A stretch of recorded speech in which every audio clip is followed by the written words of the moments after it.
내가 신라주소에서 회장 자리 내려올 만큼 그렇게 큰 죄야. 그 이 좀 다물어. 조만간 골든캐슬로 돌아갈 것 같아.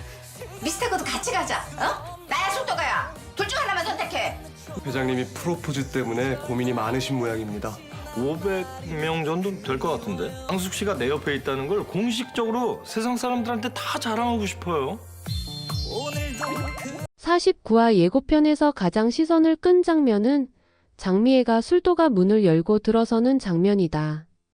손에 들린 서류 봉투, 그리고 담담하지만 결의의 찬 표정은 단순한 방문이 아니라는 사실을 암시했다. 전 회차에서 독고탁이 신라주조 회장직에서 해임된 직후였기에 장미애의 이 방문은 단순한 지분 처리나 가족 간 화해를 넘어선 운명의 대면으로 보인다. 동시에 장미애는 강수에게 꽃다발을 받은 뒤 문자로 진심을 전했고 흥수와 옥부는 하객 없는 성당 결혼식을 올렸다. 장모는 첫사랑의 장례식에 참석하며 감정의 갈피를 잃었고 세리는 아르바이트를 그만두며 범수와 거리를 뒀다. 혼란의 소용돌이 속에서 이제 각 인물은 진짜 가족이 되기 위한 결정을 내려야 하는 시점이다. 이 장면이 가진 의미를 자세히 살펴볼 텐데요. 구독과 좋아요 꾹 눌러주시면 저와 제작진에게 큰 힘이 됩니다. 그럼 49화에서 등장하는 인물들의 심리를 살펴본다면 1. 장미애. 장미애는 긴 시간 동안 감내해온 죄책감과 외로움 속에서도 흔들리지 않으려 애써왔다. 그러나 독고탁의 조작 혐의가 수면 위로 드러나고 신라주조 회장직에서 해임되는 과정을 지켜보며 더 이상 침묵하는 것이 가족을 위한 길이 아님을 직감했다. 장미애의 서류 봉투는 단순한 지분 문서가 아니라 지금까지 등 돌려야 했던 가족에게 드리는 참회이자 초대장이다. 강수에게 진심을 담은 문자를 보낸 것도 과거를 뒤로하고 새로운 관계를 정립하겠다는 다짐의 표현이다. 장미의 행동에서 내면의 통찰과 성장이 엿보인다. 2. 독고탁. 독고탁은 결국 자신이 고집한 프리미엄 막걸리와 독단적 경영 방식으로 주주들의 신뢰를 완전히 잃었다. 4241이라는 팽팽한 표결 속에서 장미애가 기권하며 사실상 결정적인 패배를 안겨준 셈이다. 이후 형사수사와 소기룡의 진술로 고립된 독고탁은 여전히 과거의 영광에 사로잡힌 채 내가 만든 회사야라고 외친다. 하지만 이는 자신이 무너뜨린 성을 향한 외침이기도 하다. 독고탁의 오만과 고립은 파멸의 전형적인 흐름을 보여주고 있다. 3. 독고세리. 세리는 독고탁과 장미애의 관계, 그리고 조작 사건에 대한 진실을 마주하며 자아 정체성에 큰 충격을 받았다. 특히 범수와의 관계에서 나는 그 사람의 딸이에요라는 자기 혐오 섞인 발언은 세리가 여전히 과거의 그림자에서 벗어나지 못하고 있음을 보여준다. 동시에 세리는 한이를 지키고 싶은 마음, 범수와의 사랑, 자신만의 독립된 삶에 대한 갈망 사이에서 치열하게 흔들리고 있다.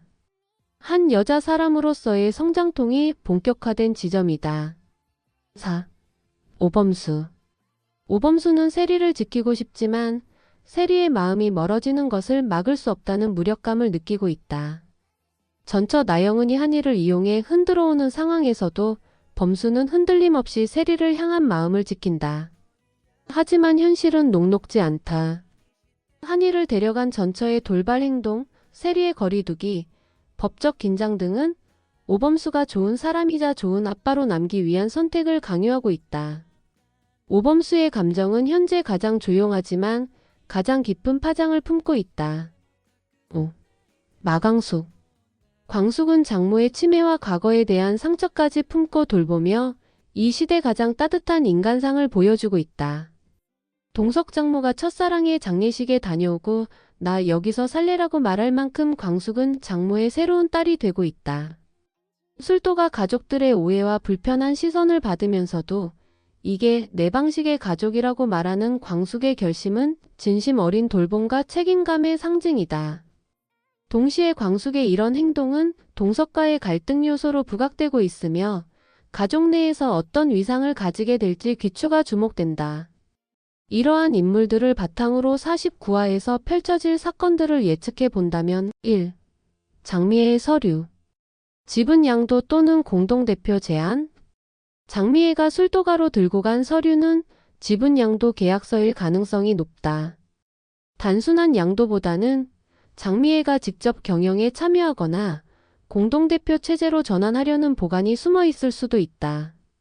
장미애는 신라주조에서 독고탁과의 갈등을 끝내고 술도가를 통해 가족과 다시 연결되고자 하는 상징적인 결단을 내리는 셈이다. 만약 장미애가 이제 진짜 가족으로 살고 싶다며 공동대표를 제안한다면 술도가의 후계 구도를 새롭게 그릴 수 있다.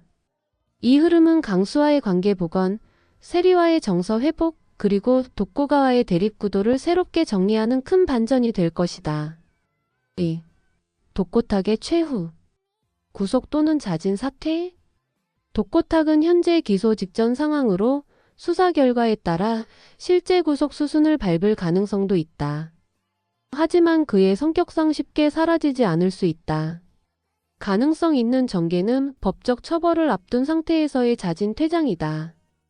독고탁이 스스로 회사에서 물러나며 그래, 이건 너희 거다라고 외친다면 비로소 자기 중심 세계에서 벗어나는 성장의 여지도 생긴다. 물론 이는 개연성 확보를 위한 장치이며 대부분의 시청자는 독고탁이 법적 책임을 지는 모습을 기대하고 있다. 반대로 아무런 처벌 없이 퇴장할 경우 여론의 반발이 클 수도 있다. 3. 세리와 범수. 갈등 끝에 감정 고백.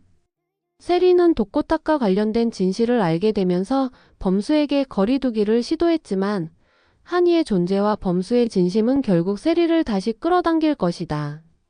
특히 한이가 엄마 울지 마라고 말하는 장면이 나온다면 세리는 눈물 속에서 감정을 풀어낼 가능성이 크다. 이후 범수가 내 잘못은 아무것도 없다는 진심 어린 고백을 통해 두 사람은 감정의 벽을 넘을 수 있다. 이 과정에서 키스 직전까지 가는 장면은 충분히 예상된다. 단, 아직 완전한 재결합은 아니며 이후 나영은의 방해나 법적 문제로 한 차례 더 갈등이 필요할 것이다. 4. 광숙과 장모. 공동체 실험은 성공할까? 장모는 치매 증상과 함께 광숙에게 강한 애착을 보이고 있다. 나 여기서 살래라는 말은 단순한 치매 발언이 아닌 새로운 가족을 받아들이겠다는 심리적 변화일 수 있다. 문제는 술도가 식구들이 이를 곱게 보지 않는다는 점이다. 광숙은 사람을 돌보는 게 왜 죄냐고 외치며 갈등을 정면 돌파할 수 있다. 광숙의 행동은 가족 구성원 모두에게 새로운 질문을 던진다. 가족이란 피로 맺어진 사이인가, 함께 살아가는 사람인가? 이 주제는 술도가의 중심 서사로 작용하며 궁극적으로는 장모가 진짜 가족이 되는 감동적인 전개로 이어질 수 있다. 5. 흥수와 옥분. 신혼의 현실 앞에 흔들림. 흥수와 옥분은 결혼식을 비공식적으로 마쳤지만 현실이라는 장벽은 쉽게 무너지지 않는다. 흥수가 돈 없다는 말을 꺼내며 시작된 첫 갈등은 리안이나 방송국이 다시 흥수에게 관심을 보이며 갈등을 증폭시킬 수 있다. 옥분은 겉으로는 웃으며 흥수를 이해하지만 사랑만으론 부족하다는 생각이 점점 깊어질 것이다. 이들의 갈등은 조용하지만 묵직하게 이어지며 형제 간 갈등이 정리된 뒤 새로운 중심축이 될 수도 있다. 49화는 가족이라는 개념을 다시 쓰는 회차가 될 것이다. 장미애는 지분 문서를 통해 피 대신 책임으로 맺어진 가족을 선택하고 독고탁은 법적 도덕적 책임을 지며 무너진다. 세리는 과거를 극복하려 하지만 여전히 정체성의 벽에 부딪히며 범수와의 관계를 통해 사랑과 책임의 경계를 배워간다. 광숙은 장모의 딸로 받아들여지며 피보다 강한 유대의 가능성을 보여주고 흥수와 옥부는 사랑 이후의 현실을 맞닥뜨린다. 각각의 인물은 지금 인생의 두 번째 막을 준비 중이다. 여러분은 어떻게 보셨나요? 장미애의 선택, 세리의 갈등, 광숙의 돌봄은 각기 다른 방식으로 가족을 다시 정의하고 있습니다. 이 인물들의 선택이 옳았다고 생각하시나요? 특히 세리와 범수, 여러분은 다시 이어질 수 있다고 보시나요? 댓글로 여러분의 생각을 들려주세요. 다음 회차는 독고탁의 법적 결말, 장미애의 술도가 합류, 세리의 재결합 여부, 그리고 장모와 광숙의 공동체 실험이 본격화될 것으로 보입니다. 이제 진짜 마지막을 향해 달려가고 있습니다. 남은 시간 더 치열하고 감동적인 이야기가 펼쳐질 것을 예고하며 다음 편에서 만나 뵙겠습니다.